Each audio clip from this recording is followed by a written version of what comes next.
Assalamualaikum warahmatullahi wabarakatuh. Nama saya Siti Rahmiaswa dari kelas 10 IPA 3. Saya akan mempresentasikan materi debat 4, yaitu tentang hubungan struktural dan fungsional pemerintah pusat dan daerah.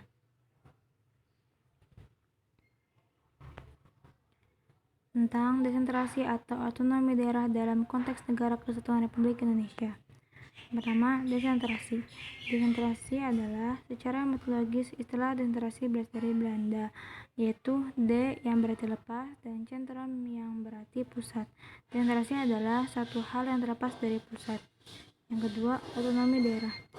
Otonomi daerah adalah kewajiban yang diberikan kepada daerah otonom untuk mengatur dan mengurus sendiri urusan pemerintah dan kepentingan masyarakat setempat menurut aspirasi masyarakat.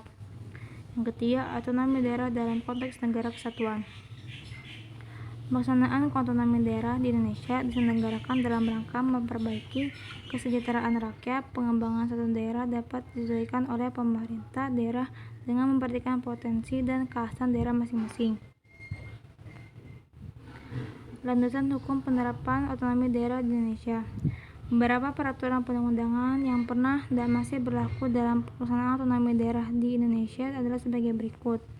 A. Undang-Undang Nomor 1 Tahun 1945 tentang Komite Nasional Daerah (KND). B. Undang-Undang Nomor 22 Tahun 1948 tentang Pokok-pokok Pemerintah Daerah. C. Undang-Undang Negara Indonesia Timur Nomor 44 Tahun 1950 tentang Pemerintahan Daerah Indonesia Timur. D. Undang-Undang Nomor 18 Tahun 1965 tentang Pokok-pokok Pemerintahan Daerah. E. Undang-Undang Nomor 5 Tahun 1974 tentang Pokok-pokok Pemerintahan Daerah.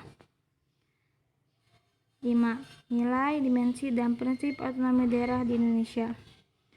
Terdapat dua nilai besar yang dikembangkan dalam Undang-Undang Dasar Negara RI tahun 1945 berkenaan dengan pelaksanaan desentralisasi dan otonomi daerah di Indonesia. A. Nilai unitas yang diwujudkan dalam pandangan bahwa Indonesia tidak mempunyai kesatuan pemerintah lain dalamnya yang bersifat negara, yang berarti kedaulatan yang melekat dalam rakyat, bangsa, dan negara Republik Indonesia tidak akan terbagi di antara kesatuan-kesatuan pemerintahan. B. Nilai dasar dan desentralisasi teritorial yang bersumber dari isi dan jiwa pasal 18 Undang-Undang Dasar Negara Republik Indonesia tahun 1945. Berdasarkan nilai ini, pemerintah diwajibkan untuk melaksanakan politik desentralisasi dan dekonsentrasi di bidang ketatanegaraan. Titik berat pelaksanaan otonomi daerah adalah pada daerah kabupaten atau kota dengan beberapa dasar pertimbangan sebagai berikut. 1. Dimensi politik. Kabupaten atau kota dipandang kurang mempunyai fanatisme kedaerahan sehingga resiko gerakan separatisme dan peluang perkembangan aspirasi federalisme relatif minim. 2. Dimensi administratif. Pelenggaraan pemerintahan dan pelayanan kepada masyarakat relatif dapat lebih efektif. 3. Kabupaten atau kota adalah daerah ujung tombak pelaksanaan pembangunan sehingga kabupaten atau kota lah yang lebih tahu kebutuhan dan potensi rakyat di daerahnya. Dalam pelaksanaan otonomi daerah, prinsip otonomi daerah yang dianut adalah nyata, bertanggung jawab, dan dinamis. Nyata. Otonomi secara nyata diperlukan sesuai dengan situasi dan kondisi objektif di daerah.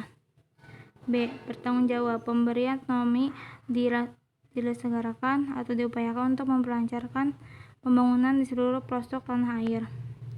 C. Dinamis. Pelaksanaan otonomi selalu menjadi sasaran dan dorongan lebih baik dan maju. Selain itu, terdapat 5 prinsip dalam penyelenggaraan pemerintah daerah, berikut uraiannya. Yang pertama, prinsip kesatuan. Pelaksanaan otonomi daerah harus menunjang aspirasi perjuangan rakyat guna memperkokoh negara kesatuan dan mempertinggi tingkat kesejahteraan masyarakat lokal. Yang kedua, prinsip real dan tanggung jawab. Pemberian otonomi kepada daerah harus merupakan otonomi yang nyata dan bertanggung jawab. Bagi kepentingan seluruh warga daerah, pemerintah daerah berperan mengatur proses dinamika pemerintahan dan pembangunan di daerah. 3. Prinsip penyebaran. Asas desentralisasi perlu dilaksanakan dengan asas konsentrasi, cara dengan memberikan kemungkinan kepada masyarakat untuk kreativitas dan membangun daerahnya. 4. Keserasian. Pemberian otonomi daerah mengutamakan aspek keresparsian dan tujuan di samping aspek demokrasian. 5. Prinsip pemberdayaan. Tujuan pemberian otonomi daerah adalah untuk meningkatkan daya guna dan hasil guna penyelenggaraan. Pemerintah daerah terutama dalam aspek pembangunan dan pelayanan masyarakat serta untuk meningkatkan pembinaan kestabilan politik dan kesatuan bangsa. Terima kasih, sekian dari saya. Wassalamualaikum warahmatullahi wabarakatuh.